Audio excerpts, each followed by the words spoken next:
Bismillahirrahmanirrahim. Bahwasanya fungsi akal yang diberikan Allah kepada kita adalah untuk menerima syariat, lalu mencari jalan bagaimana kita bisa mengamalkan syariat, bukan untuk mengotak-ngatik syariat.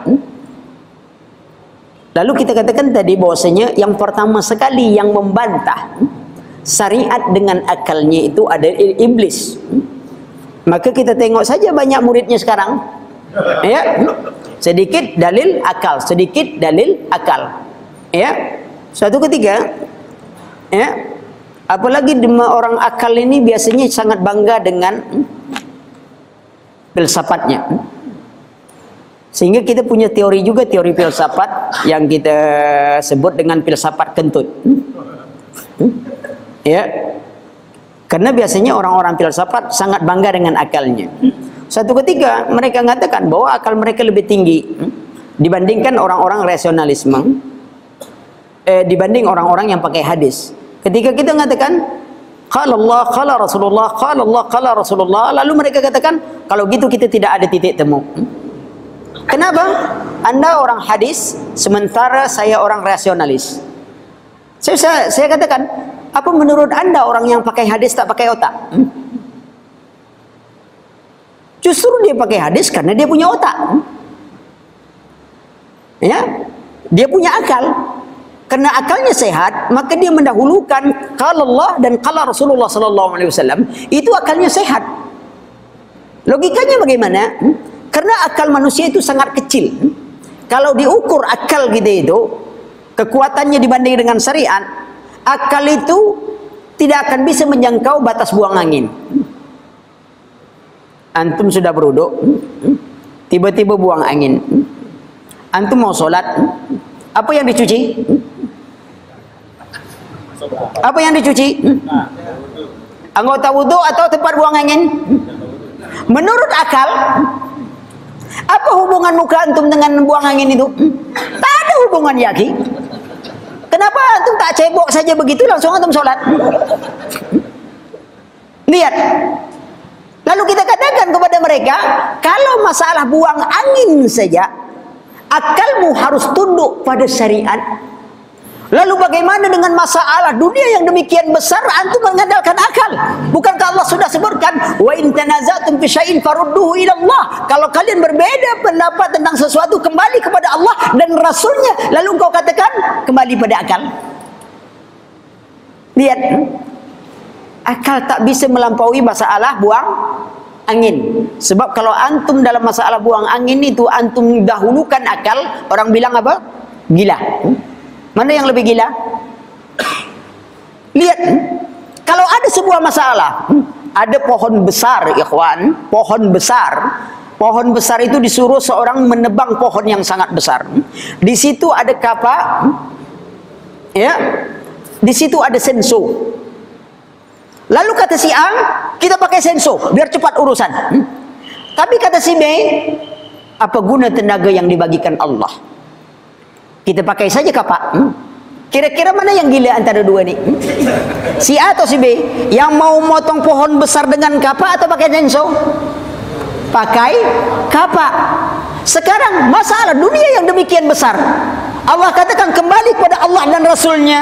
Lalu dia katakan, apa guna otak yang dibagikan Allah? Mana yang lebih gila? Lebih gila yang mau kembali kepada otaknya, nunjukkan dia tak punya otak. Sebab akal itu terletak pada ketaatan. Karena akal itu tidak terletak pada otak. Udang punya otak tak? Udang punya otak. Tapi ada tak yang mau orang dibilang otaknya otak udang? Tak ada yang mau. Dasar otak udang tak mau. Padahal udang punya otak. Tak mau orang. Pada ketaatan, maka Allah sebutkan tadi, lau kunna nasma'u au na'qilu ma kunna fi ashabis sa'ir. Kalau kami mendengar, kami mentaati, kami tidak masuk dalam neraka sa'ir. Lihat, dia mendengar ada taatnya, semuanya dia terima. Apa yang diberikan oleh Allah Subhanahu wa taala dia taati. Lalu dia mempelajari dengan akal, dengan beban syariat tadi, dengan fikirannya dia mempelajari, dia mau mempelajari agamanya, kemudian dengan akalnya dia tunduk pada agamanya. Baru dia katakan berakal. Sebab kalau soal fikir memikir, binatang kini banyak juga yang berpikir. Ketika gunung akan meletus, monyet lari turun semuanya. Tapi Sakti Mandraguna tak mau lari-lari. Dia berpikir tak monyet. Orang bilang tak berpikir. Tapi kenapa dia takut? Oh, itu instingnya. Kalau gitu kalah insting manusia dengan insting monyet. Lihat. Kelemahan akal ini menunjukkan bahwa kita harus mengikuti apa yang ditentukan oleh Allah Subhanahu wa taala. Ketika ada dalil yang belum kita pahami, jangan disalahkan dalil. Yang rusak itu akal kita. Rasa-rasanya bertentangan lah. Tak masuk akal. Dari mana saya katakan tadi? Dari mana Anda mengatakan tidak masuk akal? Apa saja semua masalah dunia ini masuk akal. Cuman ada yang bisa dicerna oleh akal, ada yang tidak bisa dicerna oleh akal. Hanya saja manusia ketika tak bisa dicerna oleh akalnya, dia bilang tidak masuk akal. Itu yang jadi masalah. Tak bisa pikirkan gimana bentuk ini, lalu tak bisa. Tunduk kepada syariat. Karena akal, kenapa kita dudukkan persoalan ini dahulu? Ya, karena banyak orang hari ini semuanya dihitungnya akal. Ya, disuruh tengok, para ulama kita itu kalau pakai logika, logikanya sangat tajam. Semuanya mau diakal-akali. Para ulama kita bukan mendahulukan akalnya, tapi kecerdasan akalnya itu dibuktikan dengan apa? Dengan tunduknya dan mendahulukan syariat. Itu menunjukkan cerdasnya akal. Ngapain susah-susah memikir? Ada orang ini ada alat hitung, ya, komputer kah atau apakah, ya, kalkulator. Lalu dia ngitung banyak-banyak, kalkulator depan dia, dihitung banyak-banyak, terus tambah sekian, tambah sekian, tambah sekian. Kira gantung dia itu orang pintar atau orang bodoh? Di depan dia ada alat hitung, nak cepat hitung, mesti orang bilang dasar bodoh. Dia nak main akalnya saja. Kali ini, kali ini, kali ini. Tengok. Sekarang ada di depan kita kitabullah dan sunnah Nabi sallallahu alaihi wasallam. Maka dahulukan ini. Kalau dia tidak sanggup kita cerna, maka menunjukkan ketinggian kitabullah dan sunnah Nabi sallallahu alaihi wasallam. Ketika Rasulullah katakan, apabila di dalam gelasmu masuk seekor lalat, celupkan. Apa kata akal? Akal yang fasik. Apa kata dia? Masak kotor. Lalat ditenggelamkan lagi, ya, bukankah lalat itu sangat hinggap di tempat yang jorok? Apa semuanya? Akal waktu itu sebenarnya tidak bisa menjangkau ketinggian hadis. Lalu dunia pengetahuan modern apakah mengingkari itu? Tidak. Ternyata setelah diteliti oleh dunia pengetahuan modern, benar. Karena lalat itu tidak pernah hinggap dari satu yang kotoran ke kotoran lain, kecuali dia hinggap dengan sebelah sayapnya. Dan sebelah sayapnya lagi itulah penawarnya. Diteliti. Lalu diteliti lagi oleh dunia pengetahuan modern. Ternyata luka yang susah disembuhkan itu, kalau dikurumuni lalat justru bisa cepat sembuhnya. Kini ada terapi belatung. Bayangkan antum, ada terapi belatung. Siapa yang tak tahu dengan belatung? Orang yang kena diabetes langsung diterapi dengan terapi belatung. Digigit oleh belatung itu, dagingnya di tepi-tepi itu, kemudian tumbuh lagi daging itu. Itu penelitian. Satu yang datang penyakit jadi obat. Sengat lebah sakit enggak? Obat enggak sekarang? Terutama orang kurus. Sengat lebah jadi gemuk. Tapi dia obat. Ada akupuntur dengan sengat lebah. Lihat, satu penyakit. Lalu di tubuh kita ketika suntik cacar, itu disuntik penyakit atau obatnya? Kumanyan masuk. Lihat, bukan satu hal mustahil. Dunia modern sudah mengakui Hanya akal-akal yang tak berkembang saja mengingkari. Kenapa? Rasulullah dulu menyebutkan itu, menunjukkan ketinggian hadis Nabi sallallahu alaihi wasallam. Akal belum sanggup, seharusnya sami'na wa ata'na. Itu yang harus dikatakan. Bukan wah, masak tuh. Dalilnya masak. Mana ada pakai dalil masak-masak kecuali untuk makan? Tak ada dalil masak-masak sekarang. Dalil yang sahih dan dhaif. Ini jangan pakai dalil masak-masak. Ya, masak begini, masak begitu. Emangnya kita mau makan? Enggak kan? Perhatikan, subhanallah. Maka itu kita dapatkan nanti, mungkin nanti saya katanya ada materi sains dalam Islam. Kalau kita bicara Al-Quran dan sains, nanti baru saya singkap bagaimana temuan-temuan ini sebenarnya telah didahului oleh oleh Islam. Tetapi kita tidak jadikan Al-Quran sebagai ayat sains. Ini kesalahan lagi gitu. Saking semangatnya, akhirnya dicari semua penemuan dalam Al-Quran. Ayat tolak peluru ada tak dalam Qurannya? Ada. Mana dia? Ma ramaita isramaita walakinallaha rama. Bukan engkau melempar waktu melempar itu, tapi Allah lah melempar. Ayat tolak peluru itu namanya. Dicari lagi, ada tak ayat peragawan? Dicari-cari, rupanya ada. Kisah Nabi Yusuf yang lewat depan perempuan. Jadi yang lain cari lagi apa? Ayat batu bata. Dicari-cari, ada juga rupanya. Apa? Ketika Fir'aun berkata kepada Haman, ya Haman auqid li ala tin, ya Haman bakarkan olehmu untukku tanah liat. Tanah liat bakar jadi batu bata, jadi ayat batu bata. Ini takwil. Dilarang berbicara Al-Quran demikian. Man qala fil Quran bi ra'yihi aw bima la ya'lam falyatabawa ma'adahu minan nar. Siapa bicara tentang Al-Quran dengan akalnya atau tanpa ilmu, sediakan tempat duduknya dalam api neraka. Jangan main sembarang-sembarangan saja. Akhirnya para dukun pun pakai ayat, pakai ayat Quran. Oh, ingin ilmu kebal api, amalkan kul ya narukuni bardaw wa salaman alayya. Baca 1000 kali. Allah. Doa supaya dicintai gadis. Zina linnasi hubus syahawat minan nisa wal banina. Wah, jadi Allah, ikhwan, jadi ilmu semuanya dapat.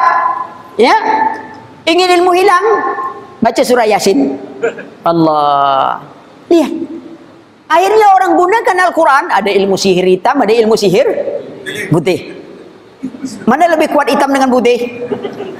Kuat putih. Kenapa? Karena setan lebih mudah menipu orang dengan yang putih. Pelajari ilmu. Maka itu akal dilarang untuk dirusak. Dilarang minum khamar agar kita tidak merusak akal. Dilarang mempelajari sesuatu ya yang tidak sesuai dengan akal kita, itu bisa merusaknya. Orang belajar ilmu gaib semuanya itu bisa merusak otaknya. Belajar filsafat merusak otaknya. Apa orang filsafat bilang? Ya, kan buat orang gila filsafat itu sekali pikir benar, 2 kali pikir salah, 3 kali pikir gila.